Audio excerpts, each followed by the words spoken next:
কর্মকর্তারা তখন বাংলাদেশের রেল মন্ত্রণালয়ে নিয়মিত যাতায়াত করছিল। বছরটা 2017।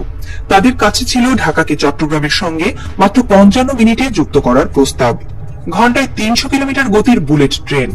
সব নথি প্রস্তুত, সম্ভাব্যতা যাচাই শেষ, নকশা চূড়ান্তের পথে। শুধু প্রয়োজন ছিল একজন মানুষ, এক প্রধানমন্ত্রীর সই। কিন্তু সেই সই আর কখনো আসেনি, কারণ শেখ হাসিনা তখন ঢাকায় বসে নয়াদিল্লির দিকে তাকিয়েছিলেন। একটি ফাইল তোলা হচ্ছিল যতবার, ততবারই নাকি ফোন আসতো, ওটা একটু চেপে রাখো, চীনের সঙ্গে বেশি কাছাকাছি যাব না, মোদির অসুবিধা হবে।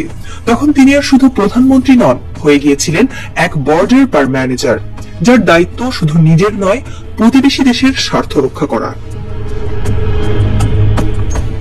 প্রকল্প ফাইল একের পর এক পড়ে থাকতো রেল ভবনের পুরনো টেবিলে। কোনো কর্মকর্তা হাল ছেড়ে দিলেও কেউ ফিসফিস করত, উন্নয়ন চাইলে চীন ছাড়া গতি নেই।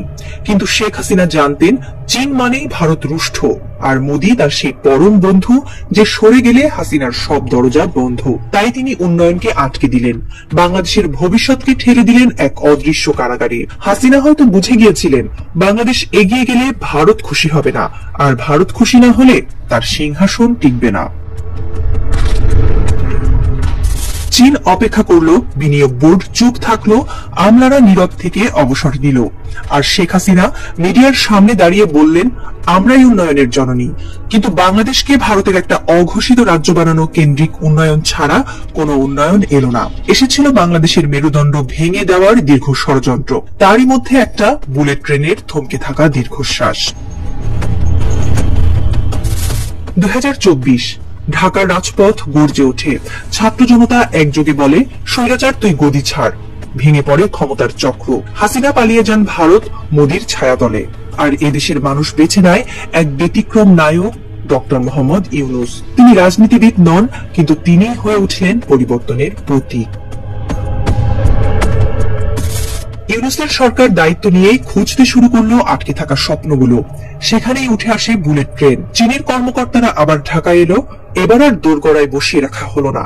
ঢাকা থেকে চট্টগ্রাম রুটে শুরু হলো জোর প্রস্তুতি। বাংলাদেশ এবার চীনের সহযোগিতায় সত্যিই ছুটে চলতে যাচ্ছে 300 কিলোমিটার গতির ট্রেন। এই ট্রেন এক যাতায়াতের সময় কমাবে না, পাল্টে দেবে দেশের অর্থনীতি, জনসংযোগ, কর্মসংস্থান আর যোগাযোগ ব্যবস্থার ভবিষ্যৎ। ঢাকা থেকে চট্টগ্রাম মাত্র 55 মিনিটে। আগে 6 ঘন্টার দীর্ঘ ভ্রমণ, এখন 1 কাপ কফি আর পডকাস্ট শোনার সময়। দৈনিক প্রায় 500 জন যাত্রী পরিবহন করবে প্রতিটি ট্রেন উচ্চ বেগে। ঘন্টায় 300 কিলোমিটার গতি বাংলাদেশের রেল ইতিহাসে প্রথমবার। 6টি প্রধান স্টেশন: ঢাকা, নারায়ণগঞ্জ, কুমিল্লা, ফেনী, পাহাড়তলী ও চট্টগ্রাম। নতুন শিল্প এলাকা গড়ে উঠবে স্টেশন কেন্দ্রিক অঞ্চলগুলোতে, যেমন নারায়ণগঞ্জ বা কুমিল্লা। কর্মসংস্থান বাড়বে হাজার হাজার মানুষের। রেল লাইন নির্মাণ থেকে শুরু করে station support, technical team, security, customer service সবকিছুতেই। ব্যবসায়িক গতি বৃদ্ধি পাবে বহু গুণে। ঢাকার ব্যবসায়ী সকালে চট্টগ্রামে গিয়ে সন্ধ্যায় ফিরে আসবেন। আমদানি রপ্তানির সময় কমবে, পণ্য পরিবহন হবে বেশি নির্ভরযোগ্য। এই একটি প্রকল্পের মধ্য দিয়ে বাংলাদেশ যুক্ত হচ্ছে 21 শতকের সেই বিশ্বে, যেখানে সময়ই টাকা, গতি মানেই উন্নয়ন। 1, 2, 3, 4